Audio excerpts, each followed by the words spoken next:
Children, the walls were painted bright colors, the bedrooms had warm beds, soft blankets, and shelves filled with books and toys. Every child who entered received clean clothes, hot meals, and something even more important, a feeling of safety.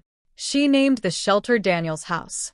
Every night before bed, she walked quietly through the hallways, checking on each child. Sometimes she tucked blankets around their shoulders. Sometimes she sat beside children struggling with nightmares. Sometimes she simply stood in the doorway, watching peaceful, sleeping faces, while tears filled her eyes.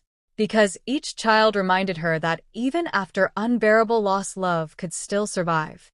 Years passed, and Daniel's house became known far beyond the city. Children arrived from different states. Some stayed for weeks, others stayed for years. Many eventually graduated school, found jobs, and built stable lives they once believed were impossible.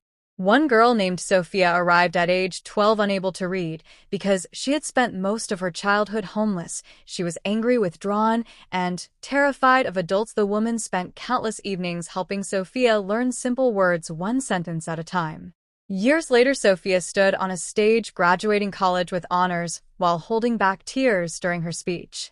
She looked directly at the woman in the audience and said, "You gave me the childhood the world stole from me."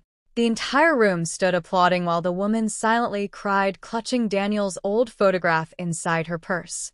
Another boy named Tyler had struggled with addiction before arriving at the shelter at 16. Most people had already given up on him, but she refused. She sat beside him through withdrawal, through panic attacks, through nights when he screamed at everyone trying to help him.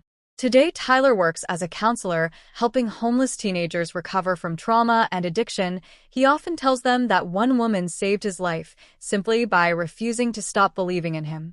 As Daniel's house expanded into multiple shelters across America, television stations invited her to interviews and magazines called her a hero. But every time reporters asked why she dedicated her life to homeless children, she always answered the same way: "Because one little boy taught me that kindness matters more than anything else." She never became rich. She never cared about fame. Most nights, she still worked late, cleaning kitchens, folding laundry, comforting frightened children, and filling out endless paperwork to keep the shelters running. But every now and then she would hear laughter echo through the hallways, and for a brief moment, the pain inside her chest softened. One winter evening, nearly 10 years after Daniel's death, a small boy approached her during dinner holding a handmade drawing. The picture showed a woman surrounded by smiling children beneath a giant sun drawn with yellow crayons. At the top, the boy had written, "Thank you for not leaving us."